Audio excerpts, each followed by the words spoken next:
ও এসে আমাকে বাঁশ দিয়ে বাড়ি মারে দিয়েছে। বাঁশ দিয়ে কে বাড়ি দিয়েছে? আমি রক্তের কাপড়টাও দেখাতে পারবো না। আপনি তো মা হিসেবে মিথ্যা কথা বলবেন না। আমি যদি আর একটা কথা তোমার মুখে আসেনি।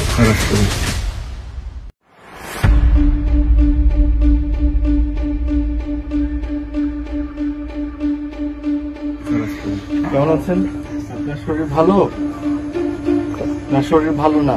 শরীর তত ভালো না। আপনি আমাকে একটু বলেন কি হয়েছে? হয়েছে যে মানে আমি ওই ভিতরের রুমের একটা ডুলি আছে, মানে আমি ডুলিটার মানে সামান টামান নামাই ওগুলো একটুখানি পরিষ্কার করতেছি। এখন আমাকে দৌড়ে এসে বলতেছে যে এগুলো কেন নামাইছো, কি জন্য নামাইছো, এখন তোলো। হ্যাঁ, কে বলেছে এটা? আপনি? ওই মানে আমার ছেলের বউ। ছেলের বউ? আচ্ছা, আলমারিটা পরিষ্কার করে আমি তুলে রাখবো, বলে এখন তোল। কে বলেছে? ওই মেজোটার বউ। আচ্ছা, তো এখন তোল বলছে, তাহলে আমি তো না তোলার জন্য না, আমি আলমারিটা পরিষ্কার করে ওগুলো আবার দেখে না ছিল আমি ওখানে এনে রাখবো। এখন ও মানে আমার সাথে মানে বাজার মানে যুদ্ধ দরকার আছে, আমি আমার রুমে চলে আসছি। তারপরে ও এসে আমাকে বাঁশ দিয়ে বাড়ি মারে দিয়েছে। বাঁশ দিয়ে কে বাড়ি দিয়েছে? আমার এই মেজো ছেলে। কে? কোন মেজো ছেলে? এই রে, আপনাকে বাঁশ দিয়ে কোথায় মেরেছে? এই ব্যথাটা আপনি এখানে এখানে আপনার কোমরে, আপনার হাতের ব্যথাটা কেমনে পেলেন? এটা কিসে বানিয়েছি আমি বলতে পারবো না। এটা কি আপনার মেজো ছেলে আপনাকে করেছে? মানে ঠান্ডা ছিল, মানে একদম রক্ত পড়ছে, তো আমি রক্তের কাপড়টাও দেখাতে পারবো এখন। আপনার কথা আমি বিশ্বাস অবশ্যই করি। আপনি তো মা হিসেবে মিথ্যা কথা বলবেন না। হাত ধরি ও আমার এখানে মানে ফাড়া দিয়ে দিয়েছে, ও আমাকে এখানে ফাড়া দিয়ে দিয়েছে। তারপরে ও বলতে তোরা ওকে মারে ফেলবো। ঠিক আছে, আসো।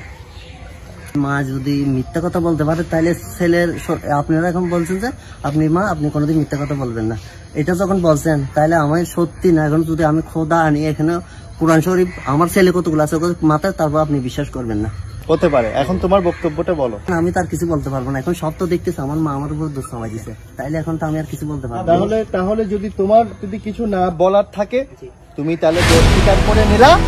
তাহলে আমি বলি না, আমি তোর বলি একদিন আমি বলতেছি আচ্ছা ঠিক আছে, একদিন ঝগড়া লাগছে, কথা কাটাকাটি, বলতেছি আচ্ছা তুমি যখন কমিশনার বিচার দিছ উনি আসুক সব কিছুর ভাগ করে দেখ, তুমি এগুলো ধরতেছো কেন?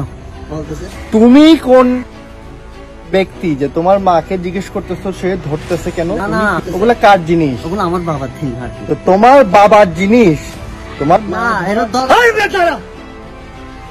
তোমার বাবার জিনিস তোমার মায়ের হাত দিতে কি তোমাকে জিজ্ঞেস করতে হবে? না, এটা তো বলিনি আমি, 4-5 দিন থেকে ওনাকে বলছি, ওখান থেকে জিজ্ঞেস করতে পারেন কিছু আছে।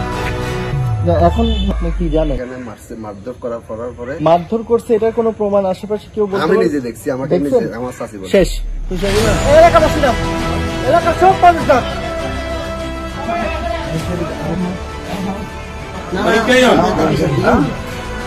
আমি যদি আর একটা কথা তোমার মুখে আসেনি, আমি আর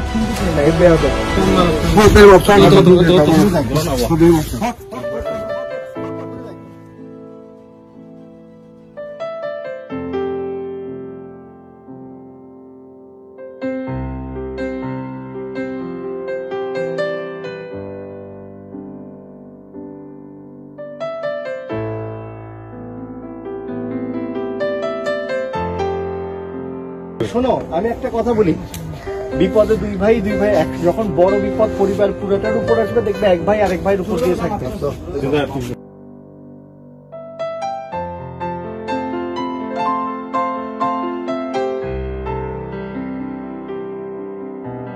দুইজনকে দেখবেন। আসসালামু আলাইকুম। চলো।